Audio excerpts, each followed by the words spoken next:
Welcome back नाजरीन। Programme में आज हम बहुत अहम डिस्कशन करने वाले हैं। गवादर पोर्ट की अहमियत के हवाले से आपको बताएंगे, लेकिन सबसे पहले इस वक्त शामिल करते हैं कारोबारी खबरें। पाकिस्तान स्टेट ऑयल के जेर गर्दिश कर्जे 222 अरब 60 करोड़ तक पहुंच गए हैं, जिसके बाइस पीएसओ को रिफाइनरीज और खाम तेल की बैरूनी अदायगियों में मुश्किलात का सामना करना पड़ रहा है। पीएसओ ने मुख्तलिफ ऑयल रिफाइनरीज को 177 अरब रुपए से जायद अदायगियां भी करनी है, जबकि हब पावर कंपनी ने 107 अरब रुपए, वाबडा ने 56 अरब रुपए, कैपको ने 131 अरब रुपए, केईएससी ने 6 अरब 56 करोड़ और पीआईए ने 2 अरब 78 करोड़ रुपए अदा करने हैं। माली साल 2012-2011 के दौरान ज़र मुबादला के सरकारी ज़खायर में 4 अरब 24 करोड़ डॉलर की कमी वाक़ हुई, जिसके बायस स्टेट बैंक के ज़खायर 14 अरब 78 करोड़ डॉलर से कम होकर 10 अरब 53 करोड़ डॉलर रह गए।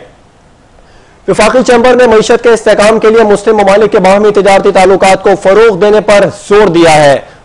दूसरी जानिब साउथ कोरिया ने पाकिस्तान के आम की क्वालिटी जांचने के बाद पाकिस्तान से आम दरामद करने की इजाजत दे दी। पाकिस्तान 14 दिन के अंदर 10,000 से 15,000 टन आम सेयूल बरामद किए जाने का इम्कान है।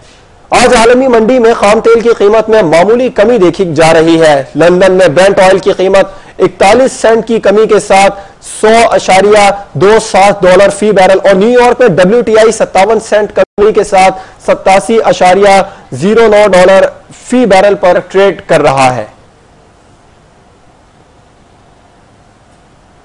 कारोबारी खबरों से आपको आगाह किया है और अब एक नजर डालते हैं करेंसी और कमोडिटी रेट्स पर।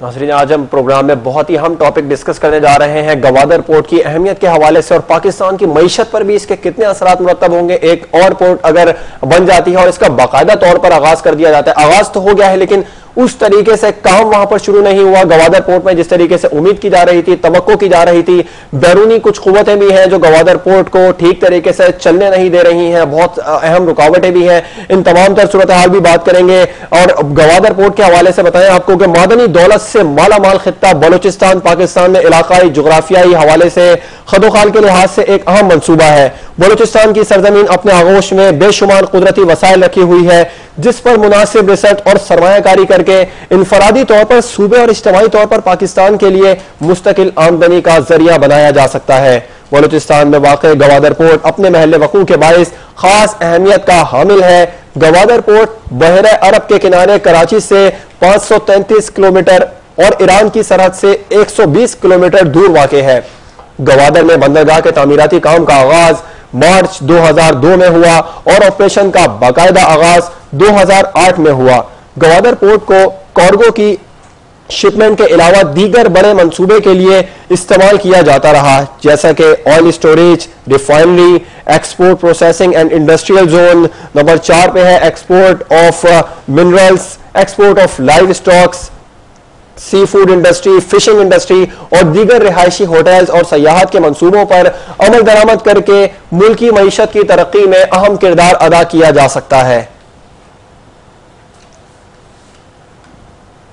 गवादर पोर्ट के हवाले से स्पेशल रिपोर्ट आपने मुलाहिजा फरमाई है और यह भी बताएंगे कि अगर इस पर थोड़ी सी तवज्जो दी जाए तो एक बहुत ज्यादा पाकिस्तान की मईशत पर, मईशत की तरक्की के लिए अहम किरदार अदा किया जा सकता है। इसी पर बात करते हैं। हमें ज्वाइन किया है सीनियर सहाफी हैं तनवीर मलिक, आप कॉलमिस्ट भी हैं और रॉयल न्यूज के खुसूसन प्रोग्राम एक शुरू कर रहे हैं। बलूचिस्तान पूछता है कि नाम से आपका प्रोग्राम है जो अब ऑन एयर भी हो चुका है, खुसूसन खास तौर पर रिसर्च कर रहे हैं बलूचिस्तान पर भी और बहुत ज्यादा कमांड रही है। गवादर पोर्ट में भी ये काफी ज्यादा इन्वॉल्व रहे हैं, गवादर को बहुत करीब से देखा, बलूचिस्तान को भी बहुत करीब से देखा है। गवादर पोर्ट की अहमियत के हवाले से भी तनवीर मलिक साहब को हम खुशामदीद कहेंगे प्रोग्राम में। तनवीर मलिक, प्रोग्राम में खुशामदीद कहेंगे। बहुत शुक्रिया।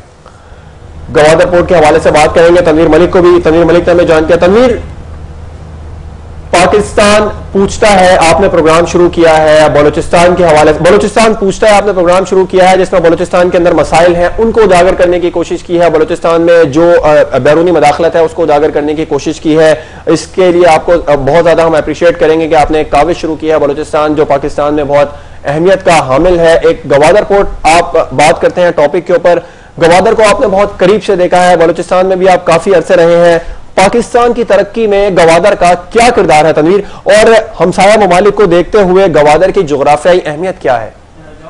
गवादर की आपने बात की कि 2002 में इसका मंसूबे का आगाज हुआ, तो मैं उससे पीछे जाना चाहूंगा।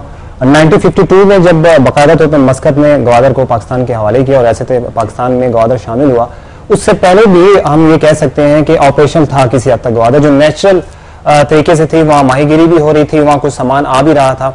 लेकिन मार्च 2002 से बहुत पहले 1980s में गवादर मंसूबे के एक प्रोजेक्ट पे काम शुरू किया गया और कहा गया कि 750 किलोमीटर जो साहिली पट्टी है उस पे काम हो सकता है गवादर के। तो 2002 में सबका दौरा हुकूमत में काम शुरू हुआ। जैसे कि आपने कहा कि 2008 में जो ऑपरेशन हुआ इसको हम ऑपरेशनल नहीं कह सकते, ये उस सेंस में ऑपरेशन नहीं हुआ जिन सेंस में हम ये प्रोजेक्ट का आगाज हुआ था। इस वक्त अगर आप कार्गो शिपमेंट की बात करते हैं तो छोटे मोटे जहाज वहां आते हैं जो ऑपरेशनल होने से पहले भी आते थे, जो 2002 से पहले भी आते थे। तो गुज़िश्ता जो 6 साल या 10 साल में ग्वादर पे जिस तरीके से काम करना चाहिए था वैसा नहीं हुआ। ये एक बड़ा एक बदकिस्मती हम कह सकते हैं, या इसकी हम कह सकते हैं कि कोई सियासी वजूहात थी या इकोनॉमिकली ग्वादर को एड्रेस किया ही नहीं गया, ना एडमिनिस्ट्रेटिवली देखा गया। और साथ ही साथ अगर हम मजीद सूबाई हुकूमत की बात करें तो ग्वादर डेवलपमेंट अथॉरिटी जो है अब सूबाई हुकूमत के हवाले की गई है। इससे पहले जीडीए जो थी उसमें फेडरल वफाक के मेंबरान थे, वफाक के लोग थे। फिर जो पीपल्स पार्टी हुकूमत आई, इन्होंने कहा कि सूबे का वज़ीर आला, सूबे का गवर्नर जो है ग्वादर जो डेवलपमेंट अथॉरिटी है उसके मेंबरान होने चाहिए, और उसके बाद मेंबरान भी बन गए। गुज़िश्ता साल की मैं बात कर रहा हूँ। लेकिन एक और चीज आप नोट कीजिएगा कि पहले ये वफाकी मंसूबा था जिसे फेडरल जो है वो देख रहा था, लेकिन जब से ये प्रोविंशियल गवर्नमेंट के हवाले किया गया है, ना ही पिछले बजट में और ना ही इस बजट में ग्वादर की कोई बात की गई है, ना स्पेशल प्रोजेक्ट्स वहां शुरू किए गए हैं। अच्छा तनवीर, इस ग्वादर जो पोर्ट है इसको ऑपरेशनल क्यों नहीं किया जा रहा है और इसको ऑपरेशन करने के लिए किन किन शोबों पर काम करना जो इस वक्त जरूरी है? जी जवाब ये आपका जो क्वेश्चन है ये बेसिक क्वेश्चन मैं इसको कह सकता हूँ कि ग्वादर अब तक ऑपरेशन क्यों नहीं हो सका जिस तरीके से हम सोच रहे थे। उसकी 3 वजूहत हैं। एक वजूहत तो जो एडमिनिस्ट्रेटिवली वो हुकूमत कहती है कि वहां नौमान की सूरत हाल काफी खराब है। आपको याद होगा 2004 में जब चाइनीज कंपनी वहां काम कर रही थी तो चाइनीज इंजीनियर्स को कत्ल कर दिया गया, जिसके बाद चाइनीज कंपनीज ने वहां काम करना छोड़ दिया। लेकिन उसके बाद वफाकी हुकूमत वक्तन फवक्तन दावे तो करती है कि वहां डेवलपमेंट हो रही है, लेकिन जो सबसे बड़ी रुकावट ऑपरेशन होने में बनी वो ये थी कि बेसिक इंफ्रास्ट्रक्चर वहां डेवलप नहीं हो सका। वहां पानी के हवाले से काम नहीं किया, वाटर सैनिटेशन पर काम नहीं किया गया, कोई प्लानिंग मौजूद नहीं थी हुकूमत के हवाले हुकूमत की। कि साहिली पट्टी के हवाले से तो प्लानिंग थी, लेकिन ग्वादर के हवाले से कोई प्लानिंग नहीं थी कि अगर वहां अपने डेवलपमेंट करनी है तो डेवलपमेंट के लिए बेसिक इंफ्रास्ट्रक्चर तो हो, वहां स्कूल्स हो, एजुकेशन हो, शाराएं बनाई जाए, पानी का इंतजाम किया जाए, और सबसे बड़ी बात ह्यूमन रिसोर्सेज पैदा किए जाए। देखें इस वक्त ग्वादर में आपने टेक्निकल रिसोर्सेज कर दिए हैं, वहां हैवी मशीनरी भी लगा दी है, लेकिन ह्यूमन रिसोर्सेज में आपको बड़ा प्रॉब्लम है। टेक्निकल स्किल अभी तक आप वहां की जो मुकामी स्किल है उसको जो है डेवलप नहीं कर सके। इसकी वजह क्या है? इस वक्त मेरा चूंकि एक्सपीरियंस रहा ग्वादर में कुछ अरसा रहने का, तो गुज़िश्ता चंद सालों से हम देख रहे हैं ग्वादर के हालात, बलूचिस्तान के हालात काफी खराब है। अमन और अमान के हवाले से जो गैर जो सूबे के लोग हैं उन्हें वहां नहीं छोड़ा जाता, तो दूसरे सूबों के लोग ग्वादर नहीं जा रहे काम करने के लिए, और वहां की जो लोकल टेक्निकल स्किल थी वो डेवलप नहीं हो सकी। इसकी वजह यह है कि जब आप ग्वादर प्रोजेक्ट को डेवलप कर रहे हैं, उसकी तवील मियाद हिकमत अमली अपना रहे हैं, तो आपको कम अज कम टेक्निकल इंस्टीट्यूशन की बेस रखनी चाहिए थी। अब अगर आप देख लें खुजदार यूनिवर्सिटी है जो टेक्निकल इंस्टीट्यूशंस के हवाले से अहम है, इसके बाद कोयटा पॉलिटेक्निक कॉलेज है, वो है खवातीन का और मेल का। इसके अलावा पूरे बलूचिस्तान में कोई टेक्निकल इंस्टीट्यूशन नहीं है जो कल को अगर ग्वादर ऑपरेशन होता है तो वो फ्रेश नौजवान आए, स्किल हुनरमंद अफराद आए और ग्वादर को वो संभाल सके। तो ऐसी कोई प्लानिंग है ही नहीं, तो फिर वो ऑपरेशन कैसे हो सकता था? जी अच्छा, ग्वादर में तो कारोबार है, फिशरीज और सी फूड के हवाले से क्या सूरत हाल है? खासतौर पर सी फूड्स पर काम नहीं किया जा रहा। फिशरीज पर तो चले काम चलता ही रहता है पाकिस्तान में, कराची की पोर्ट पर भी होता है, ग्वादर पोर्ट पर, लेकिन सी फूड्स पर काम नहीं हो रहा, इसकी क्या वजह है? सी फूड पे जवाब इस तरह है कि इस पर जो ग्वादर, और हम जब जाते हैं ग्वादर से आगे सोमियानी के इलाके में जाते हैं, तो वहाँ का जो लोकल मछेरा है जो गुज़िश्ता कई 100 साल से वहाँ सी पे जो फिशरीज के हवाले से काम कर रहा है, वो एक ओल्ड ट्रेडिशन पे चल रहा है। इस वक्त ग्वादर में जो फिशरीज पे काम हो रहा है वो सूबाई फिशरीज का महकमा तो मौजूद है, लेकिन आपको हैरत होगी कि वहां पूरे साहिली पट्टी पर फिशरीज के हवाले से जो मछेरे हैं उनको ट्रेनिंग देने के हवाले से कोई प्रोग्राम मौजूद नहीं है, मछेरों को फैसिलिटेट करने के हवाले से कोई प्रोग्राम मौजूद नहीं है, और जो महफूज हम कह सकते हैं कि जो मछली का शिकार जिसको हम कह सकते हैं महफूज तरीके से जो जदीद तरीके हैं वो भी डेवलपमेंट ऐसे नहीं हो पाई।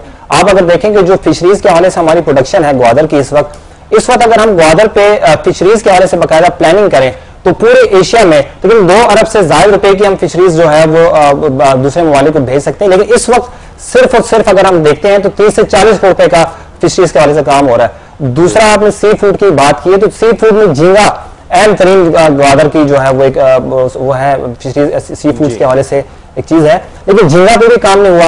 अब अगर आप दुनिया भर में देखें, मैं आपको हमसाया ममालिक की मिसाल दूं, मैं आपको भारत की मिसाल दूं या बांग्लादेश की भी मैं मिसाल दे दूं, तो वहां जहां झींगा पाया जाता है वह हेचरी की सनत को लगाया जाता है ताकि झींगा के जो नेचुरल जो उसकी पेनिट्रेशन है, उसकी नस्ल की ग्रोथ है वो बढ़ाई जाए। लेकिन हैरत अंगेज तौर पर आप देखें कि पूरे ग्वादर में अब तक हेचरी की सनत को प्रमोट नहीं किया गया, वहां फार्म्स ही नहीं लगाए गए जो मछलियों की इकसाम को मजीद हम बढ़ा सकें या झींगे की पैदावार को बढ़ा सकें। इस वक्त जो आप सूबाई जो महकमा फिशरीज है उनके जो वजीर हैं वो उनकी सिलेक्शन भी ग्वादर से हुई है, लेकिन उन्होंने बहुत कम दौरा किया है ग्वादर का और साहिली पट्टी के हवाले से फिशरीज पे तवज्जो दी है। तो इस वक्त जो सबसे बड़ा इशू जैसे आपने खुद कहा सी फूड और फिशरीज में, तो इन दोनों डिपार्टमेंट्स पे तवज्जो नहीं दी जा रही, इससे बहुत ज्यादा हासिल किया जा सकता है। स्पेशली अगर झींगा के लिए हैचरी की सनत कायम की जाए और सोमियानी के इलाकों में अगर हम चले जाए, ग्वादर की 750 किलोमीटर साहिली पट्टी है, बहुत बड़ी पट्टी है, अगर वहां सिर्फ अरबों रुपए नहीं तो चंद करोड़ रुपए इन्वेस्ट कर दिए जाए। अभी आपने कहा कि 30 से 40 करोड़ रुपए का सिर्फ काम हो रहा है फिशरीज पर जो इस वक्त काम हो रहा है, लेकिन 2 अरब रुपए से ज्यादा की फिशरीज हम बैरून मुल्क भेज सकते हैं जी। तो कौन सी ऐसी रुकावटें हैं जो इतना बड़ा डिस्टेंस है, और क्या कोई बहुत महंगा प्रोजेक्ट है जिसकी वजह से ये काम रोका जा रहा है? जवाब इसमें सबसे बड़ी रुकावट आपकी कोऑर्डिनेशन है। इस वक्त अगर हम देखें साबका दौर में लोकल बल्दियाती निज़ाम आया जहां से नाज़मीन का निज़ाम भी मौजूद था, फिर साथ साथ आपका पॉलिटिकल सिस्टम भी चलता रहा। फिर आप देखें कि उसमें जो नाज़िमशिप के दौर में जो काम हुए हैं उसमें सिर्फ हम गलियों और हम नालियों को पक्का करते रहे। ग्वादर में भी गलियां और नालियां पकी हुई हैं, और जिसको आप डेवलपमेंट कहते हैं इस वक्त ग्वादर में जो बैरूनी इन्वेस्टर है उसने सिर्फ और सिर्फ जो हाउसिंग स्कीम है उनमें इन्वेस्ट किया है या प्लाट्स में इन्वेस्ट किया है। जैसे आपने कहा कि ये क्या वजह है कि ये डेवलप नहीं हो सका, इसकी 3 वजूहत हैं। एक तो ये है कि आपके पास जदीद जो है वो प्लानिंग नहीं है, जदीद मशीनरी मौजूद नहीं है। सबसे बड़ी बात है कि जो जदीद दुनिया जिस लेवल पे चल रही है हेचरी के हवाले से, झींगा की सनत को पेनिट्रेशन के हवाले से, उस हवाले से बलूचिस्तान में ऐसा कोई कॉन्सेप्ट ही नहीं है। अगर आप प्रोविंशियल गवर्नमेंट में चले जाएं, सूबाई असेंबली में चले जाएं, तो मैं आपको आप खुद हैरान हो जाएंगे कि वहां कभी ग्वादर डिस्कस ही नहीं हुआ। वहां ये डिस्कस होता है ग्वादर को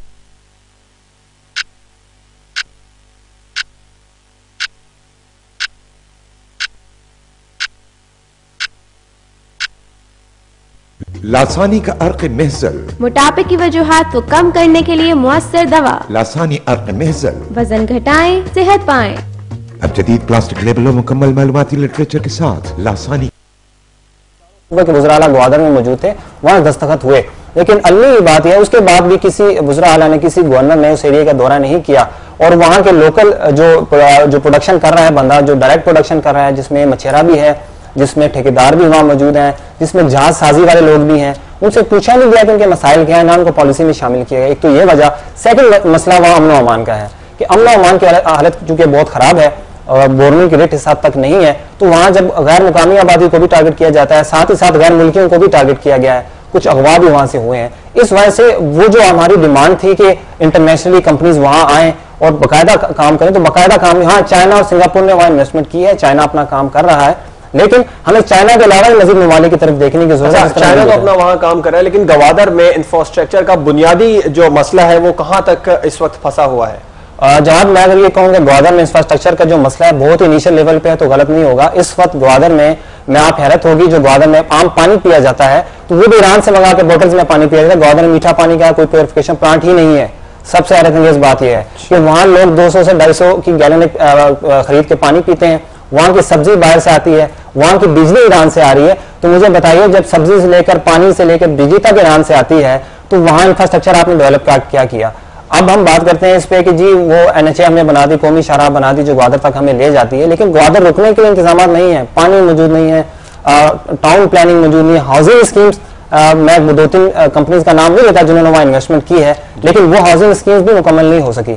सोचने की बात ये थी कि पहले वहां इंडस्ट्री को प्रमोट किया जाता, लोकल इंडस्ट्री को प्रमोट किया जाता, फिर हाउसिंग स्कीम्स को डेवलप किया। लेकिन वहां लोगों की प्रायोरिटी ये रही कि लोग वहां जाकर धड़ाधड़ प्लाट खरीदते रहे, करोड़ों रुपए के प्लाट बाद में बेचे गए।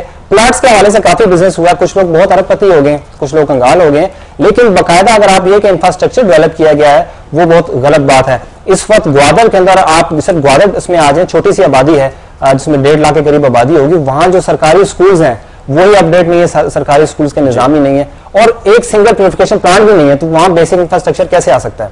जी अच्छा, गवादर में डेवलपमेंट के बुनियादी इंफ्रास्ट्रक्चर जो है वो कहां तक इस वक्त पहुंच चुका है, ये तो आपने बताया। गवादर पोर्ट की जो खित्ते की इंतशारी सूरत हाल है बहरा अरब और दीगर पोर्ट्स के मुकाबले में किस कदर अहम साबित होगी? जी बहुत ज्यादा। अब आप देखें कि इस वक्त ईरान की बंदर अब्बास एक पोर्ट है जिसपे ज्यादातर काम हो रहा है, जिसमें मुख्तलिफ ममालिक के काजिक जो सोवियत यूनियन की रियासतें हैं जिसमें काजिकिस्तान है, ताजिकिस्तान है, वो मोस्टली काम वहां से कर रही हैं। लेकिन अगर ग्वादर पोर्ट डेवलप हो जाता है, अगर जैसे अकॉर्डिंग टू हमारी पॉलिसी मेकर्स के जब हमने एक टाइम सेट किया था 2002 में कहा गया था कि 2015 तक ग्वादर पूरा ऑपरेशनल हो जाएगा, वहां बड़े बड़े जो है ना जहाज आ जाएंगे, वहां बिल्डिंग्स तामीर हो जाएंगी, लेकिन ऐसा कुछ नहीं हुआ। इस वक्त आप स्ट्रेटेजिक अहमियत आप पूछें तो मैं इस तनाजुर में जाना चाहूंगा, कभी हमने इस बात पे तो सोचते हैं कि रशिया इस खित्ते में आता है, अमेरिका इस खित्ते में आता है, क्या हम समझ सकते हैं कि अमेरिका रशिया इस खित्ते में क्यों आते हैं? यकीनी तौर पर ग्वादर जो है उसकी साहिली पट्टी इंतहाई अहमियत की हामिल है। इस साहिली पट्टी का कमाल यह है, जवाब मैं आपको बताना चाहूंगा, एक तो इस तवील साहिली पट्टी है, दूसरा हमारी ग्वादर की जो साहिली पट्टी उसकी खूबसूरती यह है कि इस वक्त इसको गुज़िश्ता 100 साल से यूटिलाइज नहीं किया गया फिशरी और सी फूड्स के हवाले से। तो हमारी साहिली पट्टी में सी फूड्स की बहुत सारी इकसाम है, फिशरीज के हवाले से बड़ी वैरायटी है, साथ ही साथ उसमें यह भी है कि अगर हम ग्वादर पोर्ट को डेवलप कर लेते हैं तो इस वक्त जो अफगानिस्तान में जो जितनी इन्वेस्टमेंट हो रही है 20 अरब से ज्यादा इंडिया इन्वेस्ट कर रहा है, अरबों डॉलर अमेरिका इन्वेस्ट कर रहा है, तो अफगानिस्तान के अपने कोई दरिया या समुंदर नहीं है, तो अफगानिस्तान को चूंकि बलूचिस्तान करीब पड़ता है और ग्वादर आसान पड़ता है, तो अफगानिस्तान जितनी भी ट्रेड करेगा वो ग्वादर के रास्ते करेगा। इसी तरह हिंदुस्तान को अगर अफगानिस्तान तक आना है तो उसे बलूचिस्तान से होकर आना है, और बलूचिस्तान से होकर आने के उसे ग्वादर आना पड़े, क्योंकि हिंदुस्तान की साहिली पट्टी भी ग्वादर से थोड़ी अटैच होती है, तो ग्वादर इस हवाले से आना। बाकी ताजिकिस्तान, काजिकिस्तान जितने भी सोवियत कंट्रीज हैं उनको सबसे नजदीक ये ग्वादर पोर्ट पड़ता है कि वो कम लागत में यहाँ आएंगे और हमारे बहुत बड़े लेवल का काम वहां से हो सकता है। लेकिन इस वक्त फिर आपको हैरत होगी, मैं एक और पॉइंट की तरफ निशानदेही कराऊंगा कि हमारी प्लानिंग में मौजूद है कि हम ग्वादर को डेवलप करें, लेकिन इस वक्त ये जो सोवियत रियासतें हैं इनके किसी नुमाइंदों को हमने आज तक नहीं बुलाया अपनी ग्वादर में, उन्हें अफादियत बताने की कोशिश ही नहीं की कि अगर जब हमारा ग्वादर बनेगा तो आप भी आएंगे, आपको ज्यादा फायदा होगा। तो अब तक हमने उन स्टेट्स को जिसमें हमसाया ममालिक भी शामिल है, जिसमें सोवियत रियासतें भी शामिल हैं, कभी बाबर कराया ही नहीं। अच्छा, उन स्टेट्स को भी अगर बुला लिया जाए, हमसाया ममालिक को भी बुला लिया जाए, और जो लोग इंटरेस्टेड हैं गवादर में कारोबार करने के हवाले से उनको भी बुला लिया जाए, तो मुल्क को किस तरह फायदा होगा? चूंकि गवादर को 40 साल के टैक्स फ्री जोन करार दिया है, हमें तो कोई फायदा नहीं हो रहा है, शुरू में मुल्क को इस वक्त फर्द वाहिद ही मजबूत होगा। जी जवाब, जैसे आपने टैक्स फ्री जोन की बात की, लास्ट ईयर ये जो अभी बल्कि गुज़िश्ता साल ही जो है ये वज़ीर आला बलूचिस्तान के पास एक समरी गई, जिसके बाद उन्होंने इसी साल ग्वादर को टैक्स फ्री जोन करार दिया। अब सवाल ये उठता है कि किस सेंस में टैक्स फ्री जोन करार दिया गया है? यहाँ तो वहाँ डेवलपमेंट हो रही है, यहाँ चाइना या सिंगापुर के अलावा दीगर कंपनीज आ रही हैं, फिर उनको आप टैक्स फ्री करें। ये जो टैक्स फ्री जोन सिस्टम दिया गया था वो इसलिए किया गया था कि इंटरनेशनल जो इन्वेस्टर है उनको अपनी तरफ रागिब किया जा सके, अट्रैक्ट किया जा सके कि आप ग्वादर आके इन्वेस्ट करें, तो हम आपको टैक्स फ्री स्टेट करार देते हैं, ग्वादर को टैक्स फ्री जगह करार देते हैं। लेकिन टैक्स फ्री जोन करने एक अहकामात तो जारी कर दी कि ग्वादर टैक्स फ्री जोन है, लेकिन उसके बाद भी जो हमारी इन्वेस्टमेंट नहीं बढ़ी, वहां तो इंटरनेशनल ममालिक को ग्वादर में आना चाहिए था कि टैक्स फ्री जोन हो गया है ग्वादर और यहाँ हमें ज्यादा फायदा हो, लेकिन जो टैक्स फ्री जोन का ज्यादा फायदा उठा रहे हैं वहां हाउसिंग स्कीम वाले उठा रहे हैं, जिस मकसद के टैक्स फ्री जोन करार दिया गया था वो ममालिक तो आए नहीं। जी अच्छा तनवीर, गवादर को, ये गवादर पोर्ट के बारे में कहा जा रहा है कि 2047 में चाइना टेक ओवर कर लेगा, इसमें किस हद तक सच्चाई है? जहां ये एक कंस्पिरेसी है, जैसे मुख्तलिफ बातें फैलाई जाती है, इस वक्त चाइना के साथ जो हमारा एग्रीमेंट है उसमें 10 साल एग्रीमेंट भी और पिछला एग्रीमेंट भी पड़े और गुज़िश्ता जो आइंदा एग्रीमेंट भी है उसमें कहीं जिक्र नहीं है कि 2047 तक चाइना टेक ओवर करेगा। बल्कि मैं आपको यहाँ आपकी मालूमात में इजाफा करता चलूँ, जब सिंगापुर से हमारा मुआहदा हुआ, सिंगापुर से जिस बेस पे ग्वादर में काम मुआहदा, तो वहाँ सूबाई हुकूमत को तहफ़्फ़ुज़ात थे। अब जो 18वीं तरमीम के बाद मुस्तकिल जो ज़राए हैं वो सूबों को मुंतकिल किए जा रहे हैं, जिसमें तिजारत भी होगी, जिसमें जो जितने मेगा प्रोजेक्ट्स हैं वो भी हैं। इस वक्त जो मेगा प्रोजेक्ट्स हैं वो कहा यह जा रहा है कि सूबाई हुकूमत के हवाले कर दिए गए हैं, और सूबाई हुकूमत के सिंगापुर के हवाले से भी तहफ़्फ़ुज़ात हैं और चाइना के हवाले से भी तहफ़्फ़ुज़ात हैं। इस चीज़ में तो कोई सदाकत नहीं है कि 2047 तक पूरे के पूरा चाइना ग्वादर को आके टेकल अप कर लेगा। ये इंटरनेशनल थ्योरी हो सकती है, लेकिन मुआहदे के अंदर या किसी लिस्ट में ऐसी कोई जो है मौजूद नहीं है कि चाइना के साथ ऐसा कोई मुआहदा हुआ है, ऑफिशियली ऐसा कुछ नहीं है। ठीक है तनवीर, बहुत बहुत शुक्रिया प्रोग्राम में आने के लिए। हम इस प्रोग्राम को नाज़रीन कंटिन्यू रखेंगे। अभी बहुत सारी बातें करनी है, बलूचिस्तान में मादनी ज़खायर के हवाले से बात करनी है, जो तेल, सोना और दीगर ज़खायर बलूचिस्तान में मौजूद है। तनवीर को कल भी अपने प्रोग्राम में डिस्कशन के लिए बुलाएंगे। आज तक के लिए प्रोग्राम में इतना ही, इजाज़त दीजिए, अल्लाह हाफिज़।